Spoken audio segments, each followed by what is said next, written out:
שיר למעלות,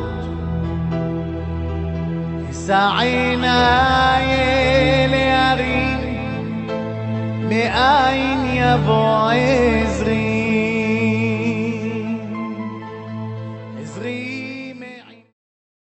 Birshut Moray Rabotai, avec la permission d'Hachem et votre permission à vous. Alors, je voudrais vous souhaiter une bonne journée, que vous soyez Gdonim Batorah Be'ezat Hachem, et qu'Akadosh Baruch Hu vous donne à vous tous Bracha Ve'atzlacha Amen Kei Ratzon. Alors, il faut savoir que aujourd'hui, c'est le 17 Tammuz. D'aujourd'hui jusqu'à Tisha B'Av, d'aujourd'hui jusqu'à Tisha B'Av, il y a 3 semaines qu'on n'a pas le droit de se marier, pas mitzvah, les fêtes, parce que on doit pleurer et avoir de la peine pour la destruction de Beth Amikdash. Alors la question, elle est, est-ce qu'on sent au fond de nous qu'est-ce qu'on a perdu? Lorsque quelqu'un perd son père, il a la peine, il pleure. Quelqu'un perd sa mère, il a la peine, il pleure. Quelqu'un qui perd son argent, il a la peine, il pleure. Mais Beth Amikdash, est-ce qu'on a de la peine et on pleure pour le Beth Amikdash, et comment? Alors, c'est la raison pourquoi lorsqu'on fait Birkat Hamazon, on pense au Beth Amikdash. On dit, Vegam Churban Beitcha Gadol lo shachachnu. Même le Churban Beitcha Gadol, on n'a pas oublié la destruction de Beth Amikdash. Ça veut dire que chaque jour, on pense au Beth Amikdash. Et le fait qu'on pense tout le temps à Beth Amikdash, c'est pour qu'on c'est pour qu'on a une connexion avec le Beth Amikdash. Papa, maman, on les voit tout le temps. Les frères et sœurs, on les voit tout le temps. L'argent, on vit avec. Alors, lorsqu'on les perd, on a de la peine. Mais le Beth Amikdash, on le connaît pas. Vous avez compris? On le connaît pas. On l'a jamais vu. Alors, on nous dit, et c'est vrai, Churban Beth Amikdash, la destruction de Beth Amikdash, c'est vrai, mais on l'a pas vu. Alors, comment on peut sentir la peine de la destruction de Beth Amikdash? Alors, c'est la raison pourquoi on n'a pas le droit de faire des fêtes. Parce que, malheureusement, c'est les fêtes qui nous détournent de penser au Beth Amikdash. C'est la vie de chaque jour. La vie de chaque jour, la joie, les sorties, ça nous déconcentre de Beth Amikdash. Alors c'est pour ça qu'il y a ces 3 semaines, que pendant ces 3 semaines, on pense à rien. On pense qu'à Beth Amikdash. À partir du 17 Tammuz, jusqu'à Tisha B'Av. Le fait qu'il n'y a pas de fête, pourquoi? Et demain encore. Alors, c'est ça qui nous fait, et c'est ça qui nous prépare pour Tisha B'Av. Parce qu'au fait, c'est Tisha B'Av qu'on devait jeûner, vous avez compris? Et on devait s'asseoir par terre. Parce que c'est à Tisha B'Av que le Beth Amikdash a été détruit. Alors pourquoi on commence de maintenant? Depuis du 17 Tammuz. C'est parce qu'on se prépare. Quand par exemple, lorsqu'il y a un mariage, on prépare le mariage. Et on prépare le mariage dans la joie.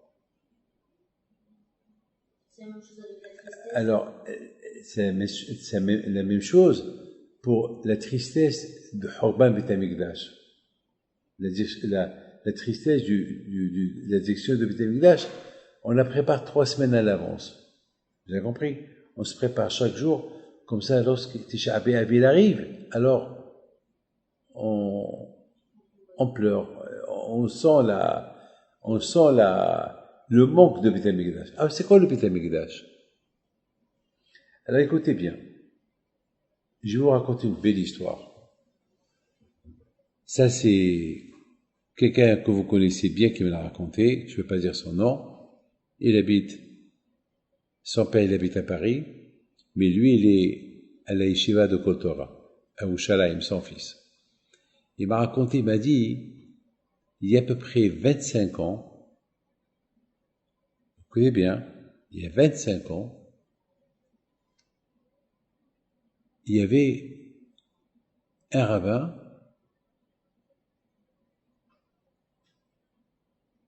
qui est arrivé à la gare de Lyon. La gare de Lyon, c'est à Paris. Il y a une femme, une jeune fille, qui est partie chez lui.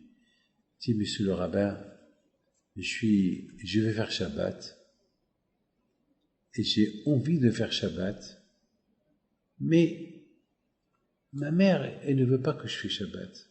Chez nous à la maison, on est traditionnaliste, on n'est pas, mais moi, je veux faire Shabbat. Est-ce que vous pouvez me faire le bracha?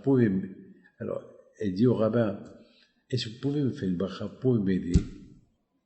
Le rabbin lui dit, ta mère, elle veut pas que tu fais Shabbat? Non, elle veut pas.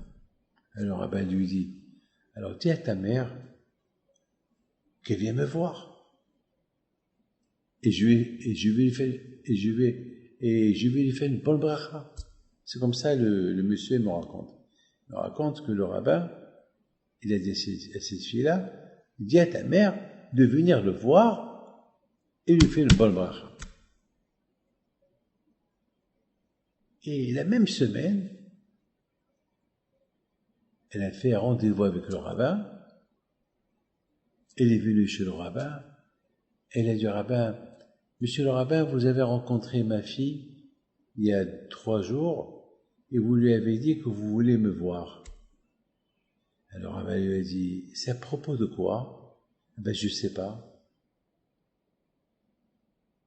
Il dit, je sais pas. Alors, sa fille, elle est venue avec elle. Elle tape à la porte, elle rentre et elle voit sa mère. Sa mère lui dit, qu'est-ce que tu fais là? Il dit, ben, c'est moi qui t'a fait le rendez-vous avec le rabbin. Ben, voilà, je savais que tu allais être là, alors je suis venu. Alors maintenant, la fille dit au rabbin, monsieur le rabbin, c'est moi qui vous a rencontré cette semaine, je vous ai dit que je vais faire Shabbat, et ma mère, elle veut pas que je fasse Shabbat. Donc, alors le rabbin dit à sa mère, madame, vous ne pouvez pas imaginer la simha de Shabbat, celui qui respecte Shabbat, la joie qu'il a lorsqu'il respecte Shabbat. Alors madame, si tu laisses ta fille faire Shabbat, et toi aussi tu vas faire Shabbat madame, tu vas porter Shabbat à la maison, vous allez être une famille très heureuse.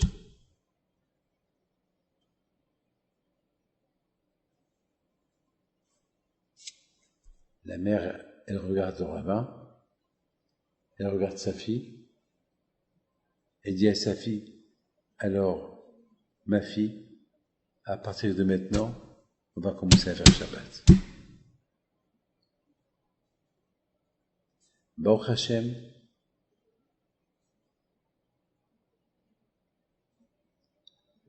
tous les filles et tous les garçons, ils se sont mariés avec des Bnei Torah. Et toute la famille a fait Teshuvah. Celui qui ne connaît pas c'est quoi Shabbat, jamais saura c'est quoi le plaisir de Shabbat. Exactement, c'est de même avec le Beth Amikdash. Celui qui ne connaît pas la grandeur de Beth Amikdash, jamais il saura c'est quoi la simha de Beth Amikdash. Alors, qu'est-ce qu'il y avait au Beth Amikdash? Alors, le Beth Amikdash, c'était la maison d'Hachem. Et toi, Israël, il venait 3 fois par an au Beth Amikdash. C'est comme les enfants mariés qui viennent chez leurs parents. La maison d'Hachem, c'est la maison de papa. C'est qui papa? Avinu Malkeinu. Hachem, on l'appelle Avinu Malkenu. Hachem, on l'appelle Papa et notre roi. Tout d'abord, Avinu, c'est notre papa. Mais, n'oublie pas, c'est Malkenu. Ton père, c'est ton père, mais c'est ton roi. Parce que beaucoup des fois, on croit, parce que c'est mon père, je peux faire de mon père ce que je veux. Non. C'est ton père et c'est ton roi. Alors, trois fois par an, à Pessah et à Shavuot et à Sukkot, on venait au Beth Amikdash. À la maison de papa, la maison d'Hachem. Et toute l'année, on venait au Beth Amikdash pour apporter des sacrifices. Parce que lorsqu'on faisait une abera, il fallait venir au Beth Amikdash pour apporter le sacrifice pour que Hachem il te pardonne. Alors le Ramban, il explique, il dit, c'est quoi un sacrifice? Tu apportes une vache, tu apportes un mouton, tu apportes quoi? Des pigeons, parce qu'on apportait des pigeons comme sacrifice pour les pauvres. Il y a des pauvres qui n'ont pas les moyens, ils apportent un pigeon à la place. Ok? Il dit le Ramban, lorsque tu fais une abera, haïm, tu apportes un korban, un sacrifice. Même pour le Kohen? Même les Kohanim, ils apportent des sacrifices s'ils font des fautes. Alors, il y a beaucoup de genres de sacrifices. Il y a un sacrifice d'une faute, il y a un sacrifice que tu as fait une faute exprès, il y a un sacrifice que tu as fait une faute sans faire exprès. Ou bien il y a des sacrifices que tu apportes pour dire merci à Hachem, comme un Toda.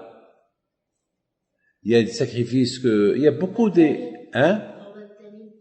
ça, c'est pas nous qu'on l'apporte. Ça, c'est le Korban Tamid, c'est le Korban de Beth Amikdash. Le Korban Tamid, tu as bien parlé. Parce qu'on dit que le 17 Tammuz, ils ont arrêté de sacrifier le Korban Tamid de Beth Amikdash. Chaque jour, il y avait un sacrifice au Beth Amikdash. Un le matin, un le soir. On l'appelle Korban Tamid. Korban de tous les jours. Alors, le Korban Tamid, c'était tout Am Israël qui sont associés. De le Korban Tamid. Vous avez compris? Tout Am Israël. C'est pour ça qu'on appelle Mahatzit HaShekel. C'est quoi Mahatzit HaShekel? Tous les Juifs, chacun donnait la moitié du shekel au Beth Amikdash. Et avec la moitié du shekel, qu'est-ce qu'on faisait? Dites-moi qu'est-ce qu'on faisait? On les garde pour toute l'année pour faire les sacrifices du Beth Amikdash. Parce que n'oubliez pas, cette maison-là, il y a des frais. Il faut payer l'électricité, il y a des frais. Il faut payer l'eau, il faut payer à manger, il faut payer, il y a quelque chose qui se casse, oui ou pas? Oui ou pas? Alors, au Beth Amikdash aussi, il y a des frais. Parce qu'il y a des sacrifices au Beth Amikdash, il y a quoi? Il faut payer, il faut acheter du bois pour brûler il faut payer les Léviens, les Kohanim pour ramasser les cendres. Il y avait du travail, il faut payer tout le monde. Il y avait des frais. Mais c'était pas Hachem qui payait. Non, mais bon, comment Hachem va te payer? Il n'y avait pas là. Non. Il y avait ça, c'était que des miracles, mais Am Israël, il participait aux frais de Beth Amikdash. Comment? Avec le Mahatzit HaShekel. Chacun, il donne la moitié du shekel. Il y a des millions de Juifs. Alors chacun, moitié. Après, ça fait une grosse somme. Avec ces sommes-là, qu'est-ce qu'on faisait? On faisait quoi? On achetait les korbanot du Beth Amikdash. Par exemple, pendant les fêtes. Pendant les fêtes, il y avait des korbanot qu'on faisait au Beth Amikdash. Arrête les korbanot de Beth Amikdash. On les appelle korban tzibur. Répétez, korban tzibur. Les sacrifices du public. Alors, ces sacrifices-là, disons, toi, Aviel, toi, tu es riche. Tu vas dire, moi, je vais payer pour toute l'année les korbanot des fêtes. Et toi, Haïm, tu vas dire, moi, je vais payer pour toute l'année les korbanot tamid, le matin et le soir. Est-ce qu'on a le droit? Est-ce que vous avez le droit? Non, parce qu'on doit laisser aux gens. Hazak, voilà, on n'a pas le droit. Pourquoi? parce que c'est des corbanotes du public. Donc c'est le public qui doit les payer. Tout le monde, le riche et le pauvre. Alors c'est pour ça on ramassait Mahatzis shekel. Même maintenant, on fait Mahatzis shekel. Maintenant, mais il n'y a pas de vitamine, on les donne aux pauvres. Ah. Tout l'argent de Mahatzis shekel, on les donne aux pauvres. Mais à l'époque, lorsqu'il y avait le vitamine l'argent qu'on ramassait de Mahatzis shekel, on les donnait pour les frais du Beit HaMikdash. Ok? Donc, maintenant, alors écoutez ce qui s'est passé. Une belle histoire qui s'est passée aujourd'hui. Le 17 Tammuz. Maintenant, qui peut me dire quand, parce que vous savez que le Beit HaMikdash, on avait deux, oui ou pas? Il y a Beit HaMikdash Rishon et Shin. Et le premier a été détruit par qui? Nebuchadnezzar. Voilà. Nebuchadnezzar, les Babylone. Les Babylines. Et le deuxième, Titus. Voilà. Et deuxième, c'est Titus. C'est les Romains. Alors, combien de temps ça a pris entre le premier et le deuxième? 70 ans. Le premier a été détruit à Tisha B'Av, et 70 ans plus tard, on a construit le deuxième. Et malheureusement, le deuxième aussi a été détruit. Alors, le premier Beit HaMikdash a été détruit à cause de quoi? À cause de Bitul Torah. Parce qu'ils n'ont pas étudié la Torah. Et le fait qu'ils n'ont pas étudié la Torah, donc ils n'ont pas respecté les mitzvot. Ils n'ont pas fait Shabbat, ils n'ont pas fait Nida, malheureusement. Alors Hachem a dit, je vous ai dit chez moi. Moi, je vous ai donné Israël pour respecter Torah mitzvot. Et là, ils respectaient pas la Shemitah, ils apportaient pas les korbanot au Beit HaMikdash. Alors qu'Akadosh Baruch Hu, alors, les Babylone, ils sont venus le 10 Tébet, ils ont encerclé Jérusalem. Comme ça, personne ne sort. Tevet, Shvat, Adar, Nissan, Iyar, Sivan, Tammuz. Presque 6 mois et demi de siège. Ils ont assiégé tout Jérusalem. Aucun ne rentre, aucun ne sort.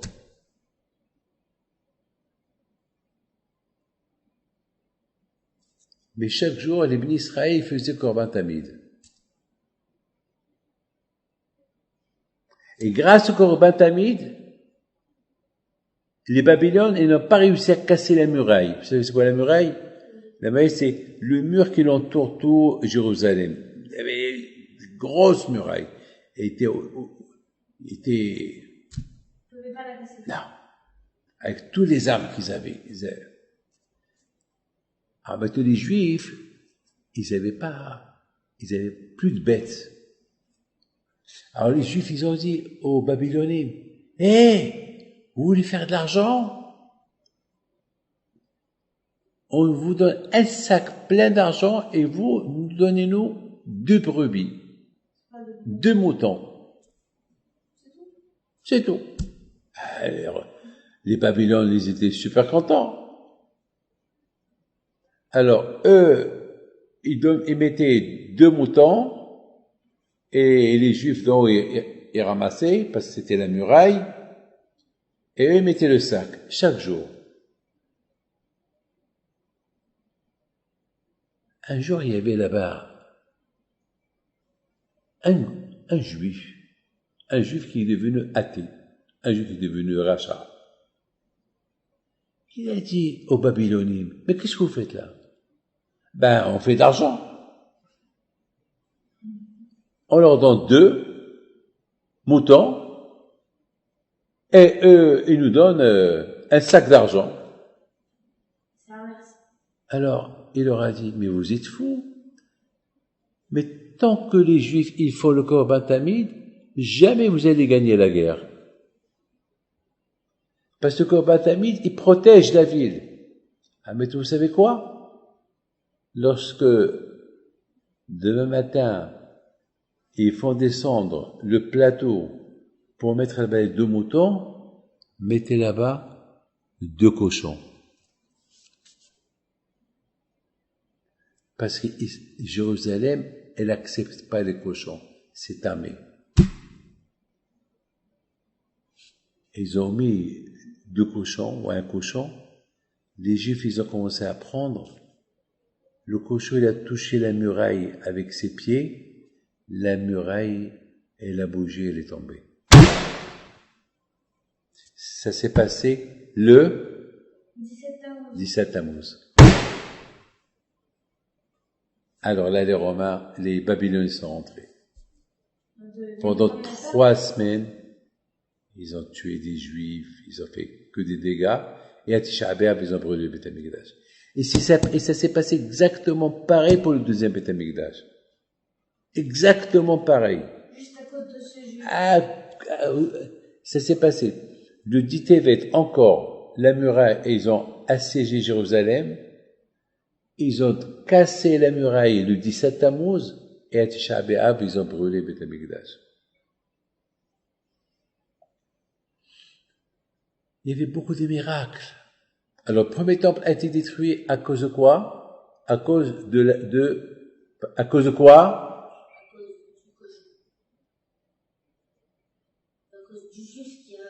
Non, mais quelle est la raison pourquoi le Beth Amikdash a été détruit?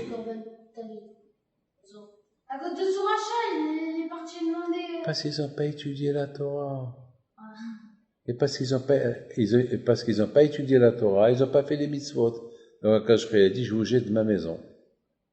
Parce que le Beth Amikdash, c'est la maison d'Hachem. Et nous, on est ses enfants. Donc, on ne respecte pas la Torah. Hachem, il nous jette de la maison. Donc, on a été jeté. Et le deuxième Beth Amikdash aussi, c'était pareil. À cause de la haine gratuite. Ils ont étudié la Torah, mais il y avait la haine gratuite. C'est comme ça que vous faites devant votre professeur d'ouvrir tout le temps la bouche, bâiller comme ça.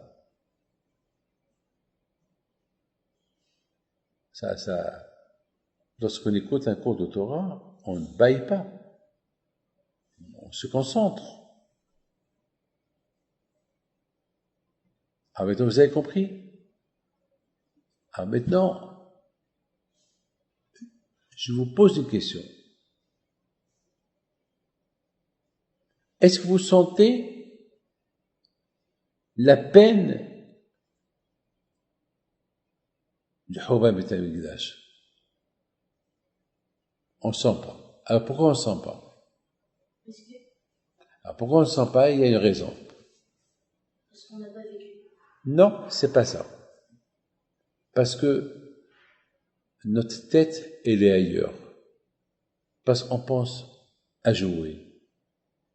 Parce qu'on pense à s'amuser, on pense à la batterie, on pense au perroquet, on pense à autre chose. Alors, on ne pense pas à Hachem. Mais si, moi, lorsque j'avais votre âge, à l'âge de 7 ans, 8 ans, à partir de 17 Tammuz, à la synagogue de Rabbi Himpindo à Essaouira,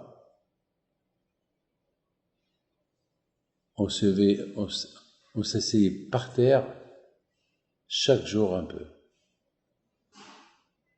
et pleurait Beth Amikdash. Et les gens pleuraient. Du 17 Tammuz jusqu'à Tisha B'Av. Parce que notre tête, elle était très spirituelle. Notre tête était trop spirituelle. On s'amusait, on mangeait, on jouait, on rigolait, on courait, mais on n'a pas mélangé les choses. Il y a les horaires de jeu, il y a les horaires de la prière, il y a les horaires. Chaque chose est là, son horaire. Mais si on mélange tout, c'est un problème. Lorsqu'on mélange tout, c'est un problème. Il y a des moments à tout. Il y a des moments à tout. Par exemple, Hachamim, ils ont dit que pendant ces 3 semaines-là, il n'y a pas de mariage, il n'y a pas de mitzvah, il n'y a rien. On se prépare. Parce que lorsqu'on montre à Hachem qu'on a de la peine pour le Beth Amikdash qui a été détruit, alors qu'est-ce qu'il va faire Hachem? Ah, vous avez de la peine? Alors je vais apporter Mashiach. Alors, je vais construire le 3e Beth Amikdash. Mais si on montre pas à Hachem qu'on a de la peine, Est-ce que tu comprends? Si on ne montre pas à Hachem qu'on a de la peine, alors Mashiach, il vient pas. Même lorsqu'il y a un mariage, on dit, vous avez vu le hatan, il casse le verre. Vous avez vu le hatan, lorsqu'il y a un mariage, après qu'il se marie avec sa femme, il casse le verre. Et qu'est-ce qu'il dit? Même pendant le jour de la joie de comment ça s'appelle, d'un mariage, on se rappelle la destruction de Beth Amikdash. Et si je t'oublie Yerushalayim, je t'oublie pas. Jamais j'oublie la destruction de Beth Amikdash. Alors c'est la raison pourquoi il y a des halachot spéciales pour ces 3 semaines. Beaucoup d'exérot. Les Juifs, ils ont beaucoup souffert pendant ces 3 semaines. Beaucoup des fois, les Juifs, ils ont souffert pendant ces 3 semaines. Beaucoup. Ces 3 semaines qui sont pas bonnes. Par exemple, surtout la semaine de Tisha B'Av. La semaine de Rosh Chodesh Av jusqu'à Tisha B'Av, on fait pas de business, on fait pas des choses dangereuses, parce que, elle coûte du préserve. Chez Mishmor, c'est des moments pas très très bien pour les Juifs. Il faut faire attention pendant ces 9 jours de comment ça s'appelle, de Av jusqu'à Tisha B'Av. Maintenant, alors vous avez compris? Maintenant, on a plus ou moins, on a compris quelle est la raison pourquoi. Alors aujourd'hui, c'est 17 Tammuz. Alors, il y a aussi pas mal de choses qui sont passées. Il y a eu un rachat qui a brûlé toute la Torah. Il a ramassé toute la Torah qu'il y avait à Yerushalayim, il l'a brûlé. Et il a fait ça le 17 Tammuz. C'est un juif? Un goy, non, un romain. Je crois qu'il y avait plus de livres. Il a dit, celui qui a le livre de Torah, il faut qu'il l'apporte. Heureusement qu'il y a eu des Juifs qui ont caché, il y a les livres de Torah. Mais c'était catastrophe. Il y a, comme aujourd'hui, Moshe Rabbeinu, il a cassé les tables de la loi. Moshe Rabbeinu. Lorsque Moshe Rabbeinu est resté 40 jours et 40 nuits dans le ciel, et il a reçu la Torah, il est descendu, qu'est-ce qu'il a trouvé? Il a trouvé les Juifs qui ont fait le veau d'or. Il a pris les tables de la loi et les a cassées. Il a dit comment? Moi, je suis monté pour vous apporter la Torah, et dans la Torah c'est écrit, il faut pas faire un veau d'or, et vous avez fait le veau d'or, il l'a cassé. Le 17 Tammuz, il y a eu aussi la muraille de Jérusalem a été cassée à cause, à l'époque des Romains et des Babylones. Ils sont entrés à Jérusalem, ils ont commencé à tuer, à faire une Shoah, jusqu'à qu'ils ont brûlé le Beth Amikdash. Donc, il y a eu pas mal de choses qui sont passées pendant ces périodes-là du 17 Tammuz. Alors, c'est pour cela, Hachamim, ils ont instauré que depuis Bémet, il faut savoir une chose. Maintenant, je vous pose une question et on arrête. Alors, les Romains et les Babyloniens, ils ont fait le siège sur Jérusalem le 10 Tevet. Oui ou pas? Du 10 Tevet et le 17 Tammuz, les Romains et les Babyloniens, ils ont détruit la muraille. Oui ou pas? Et à Tisha B'Av, ils ont brûlé le Beth Amikdash. Oui ou pas? En même temps, c'est quel jour le plus important de ces 3 jours-là? Le 10 Tevet, le 17 Tammuz ou Tisha B'Av? Réfléchissez. C'est qui le jour le plus important? C'est vrai, vous allez me dire Tisha B'Av. C'est vrai, vous allez dire non, parce qu'ils ont cassé les murailles. Ah non, vous allez me dire parce qu'ils ont détruit le Beth Amikdash. Ah non, le dit Tébet parce qu'ils ont commencé l'encerclage de Jérusalem. Alors, lequel? Ouais. Mais réfléchis. Moi, je dis le 17. Le 17. Toi, tu dis le 17 Tammuz. Parce qu'en fait, ça, c'est le début. C'est le début de la. D'accord, j'écoute. Et toi? Le dit Ténet. Pourquoi? Parce que quand ils ont fait Le siège. le siège, alors Il a gagné. Il a gagné. Ben oui, il a gagné. Parce que le dit Tébet, c'est le début de la maladie. Lorsque quelqu'un commence à avoir, que Dieu préserve, une grave maladie, il y a un début. Après, la maladie, elle se propage un peu, et après, la maladie, elle le tue. Donc, c'est le début le plus grave. Alors, le dit Tébet, c'est le plus grave. Ils ont fait le siège. C'est de là que ça a commencé. C'est ce qu'on appelle dans la Torah, Athala de Paranoda, le début du malheur. Je comprends. Toujours le début du malheur, c'est le plus grave. Oui, il y a ce qu'on appelle le début du bonheur. Voilà, le début d'un bonheur. Et après, c'est le bonheur total. Par exemple, tu as connu Baruch Hashem, ta future femme avec qui tu vas te marier, tu es content. Après, c'est les fiançailles. Après, c'est le mariage. Après, c'est les enfants. Et après, tu as Baruch Hashem. Tu comprends? Toujours, c'est le début. Il y a le début de la joie. Il y a le début d'un malheur. Tu comprends? Donc, voilà. Donc, malheureusement, à partir de dit Tébet, le malheur a commencé. Mais, Hachamim, ils ont pas fait que nous, on soit en deuil de Tébet à Tisha B'Av. C'est 10 mois. T'as compris? Non, pas 10 mois.